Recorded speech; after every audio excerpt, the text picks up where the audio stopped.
Uy, what's up mga guys? Almusal po tayo. Ang almusal po natin ay ito po pansit na ano ba tawag dito? Yung palabok ba to? Palabok. Oo, sa amin kasi sa Bataan tawag dito pansit luglog eh. Dito sa kahit saang lugar ang tawag dito ano, palabok. Tapos yung isa naman yung video pag malaki-laki pansit balabon with pandesal and coffee. Small coffee cup andito po, tapos yung big coffee cup andito. Yan, pasalin-salin lang po ako dyan para nananatiling mainit. Yan po, yan lang mga guys, may kukwento ko sa inyo. Medyo nasad ako ng konti mga guys, bad trip yung asawa ko umagang umaga kasi ano eh, ang bili niya kasi sa akin, bumili ko kung ano yung gusto ko, tapos ang gusto niya, mahilig kasi ano yun eh, sa Malabon. Ayaw niya, ay sa Balabon, sa ano, sa Bihon, ayaw nun yung Canton, Mickey, baliktad naman kami. Ang gusto ko Canton at Mickey. Pero pwede rin ako sa Bihon kung yun ang talagang nakahanda lang. Pero kung may choice ako, pipiliin ko po yung ano, yung Canton tsaka Mickey kung may choice po. Pero pag wala, pwede po sa akin kahit ano. Ang option lang doon, ano, meron nga pong Bihon doon, kaya lang ano yung ano, may halong Mickey. Ayaw niya kasi ng ganun. Dati natandaan ko nung binili ko siya ng ganun, ayaw niya ng ganun yung halo, gusto niya puro. Nakita ko tong ano, yung ito, 'di ba ang ginagamit din dito yung ano ng Bihon, yung noodles ng Bihon. Nakita ko, sabi ko, ay yun na lang bilhin ko, yung ito nga po yung palabok. Tapos sa akin binili ko yung Malabon. Pagdating dito, bad trip na ba? Sabi sa akin, kainin mo lahat yan, di ako makain yan. Pambira. Sabi ko, di palit na lang tayo sa yung Malabon kasi alam ko kumakain naman dati ng Malabon yun eh. Kaso bad trip na nga, kahit yung dating gusto niya ayaw nang kainin. Maglalaba pa naman siya ngayon. Ewan ko ba?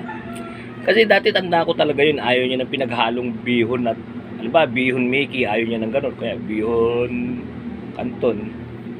Galit sa akin ng aga-aga tuloy. Ay, sorry, sabi ko. Sabi ko, sa'yo na lang yung Malabon, akin tong palabok. Ayaw niya pa rin kainin sabi ko,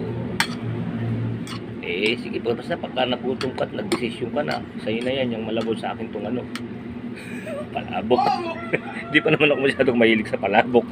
Ito lang kainin ko kahit di ako masyadong mahilig dito. Di ba ano lang to, kasi lasa din ng Malabon. Kung ano yung Malabon, halos ganito rin naman timpla nito Ang Malabon mas malaki lang, tsaka medyo tuyo. Di ba, pwede na yan, basta mahal kami makain. Biyaya ng Diyos yan Maraming salamat sa Diyos na bad trip ng aga-aga. Saya-saya ko pa naman, dumating ako, sabi ko, ayos, almusal na. Ayun, hinarap na yung labada, lapad naman, nagkape na lang siya, tsaka nagpandesal. Di ba yan, sabi ko. Ay, mga guys, mayroon nga pala akong iti-trip, kukwento lang ng konti sa inyo. Yung ano pala, yung ngayon nalaman ko na yun. Kasi mahilig po ako, pag nagpabili po kasi sa akin ng 1 kilo, ng kalahating kilong baboy. Kadalasan binibili ko po, di ba, Kasim? Yung Kasim, matagal na ako bumibili niya, siguro meron ng kung mga 5 taon na. Kasi yun po yung tip ko po sa inyo, pag bibili po ako ng baboy. Yun po yung laman ng baboy na kahit hindi nyo masyadong pakuluan ng matagal, pero syempre lutuin nyo rin. Ano siya, yung texture ba ng laman niya, para kang kumakain nung dila nung baboy tsaka nung balon-balunan, hindi nakakatinga kaysa doon sa purong pigi. Yung pigi kasi pag doon kayo kumuha nung laman, iba yung laman nun yung parang ang lakas makatinga, yung matikas yung ano niya, yung himulmul na laman. Yung ano, yung Kasim, ano yun yun ang para kang kumakain ng binabad na, di ba yung laman ng baboy pag binabad sa kalamansit toyo, tapos i-barbecue mo, ano siya, yung parang masarap siyang i-bite. Pag binite mo siya, hindi siya maganit sa ngipin mo. Yun yung Kasim. Kanina nung bumibili ko, kasi maaga pa sa Talipapa nakita ko doon pala, sa tagal ko nang bumibili, hindi ko alam, iniisip ko saan bang parte yung Kasim, ba't masarap. Karugtong lang pala ng ano yun, ng pinaka ng baboy, ng pigi. Yung kumbaga sa manok, di ba, yung drumstick, ang karugtong niyan, di ba, thighs. Yung Kasim pala, yun ang pinaka thighs. Ngayon ko lang nalaman doon sa magbababoy. Nakita ko kasi, ang aga-aga pa kasi nung dumating ako ron, sabi ko, meron ka na bang Kasim? Ay, sabi niya, tay, wala pa inaano niya pa lang, inaayos-ayos niya pa lang Binabaklas pa po tay, pinaghihiwa-hiwalay niya yung parte ng baboy. Tapos inunan niya na nga yung kasim dahil para hindi ako maghintay. Binaklas niya muna isang buong, kumbaga yung isang buong parang quarter leg ng manok, binaklas niya yun. Tapos, uy, dito pala, sabi ko, ba't dito, ito kino, baka kuha ko sa ipigi nito ha. Medyo kinakabahan nga ako ng konti dahil ayoko ng pigi, ano yung pigi, nakakatinga. Yung kasim, masarap ang laman niya hindi siya nakakatinga. Parang ang texture niya yung kumakain ka ng dila nung baboy o kaya nung balon-balunan ng manok, parang ganoon, basta hindi nakakatinga. Ganoon ang texture niya. Pero yung, di ba napapansin yung mga guys, nakakabili kayo minsan ng baboy na pag kinakain nyo, ang lakas makatinga yung parang medyo may katigasan ng laman. Pigi yun ang pigi.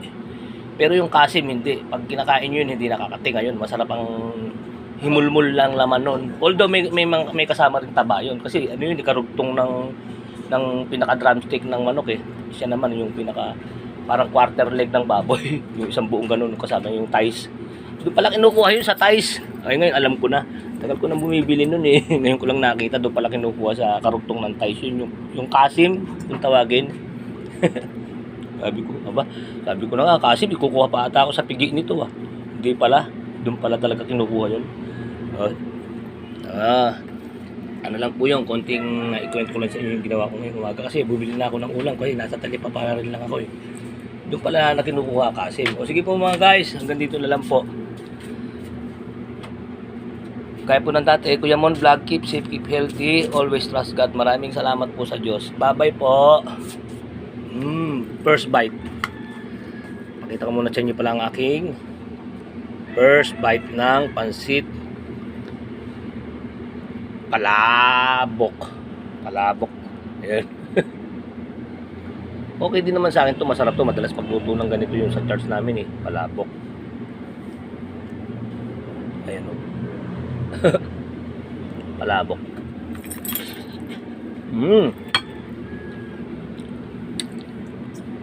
Eat coffee.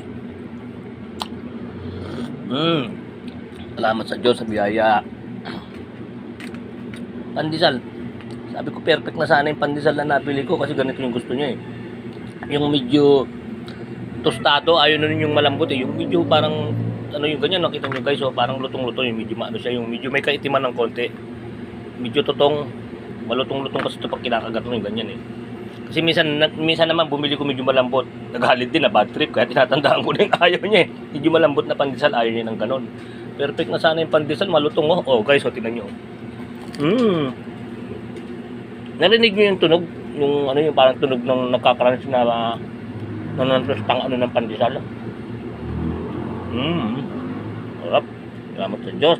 Sa panibagong biyaya na naman.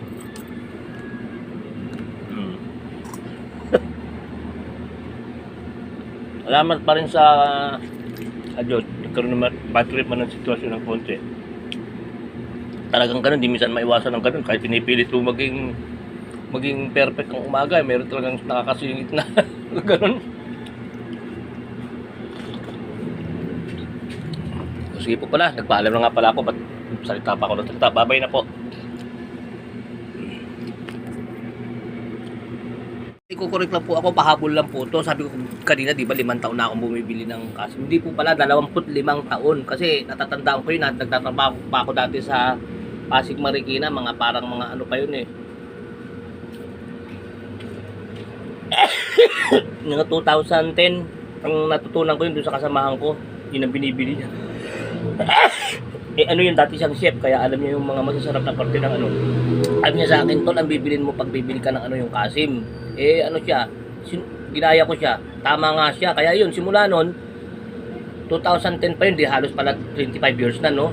Yung nakasama ko sa Pasig Marikina, dati siyang ano, kusinero, kaya alam niya yung masasarap na parte ng ano yung sabi niya, kasi man bibilin mo kasi yun yung laman na hindi nakakatinga. Tama pala siya. Simula nun, ganun na lagi ang ginagawa ko mga guys. O, sige po, pahabol lang po to. Kumbaga sa movie po mga guys, after credit scene. Siyempre meron din tayong after credit scene sa vlog.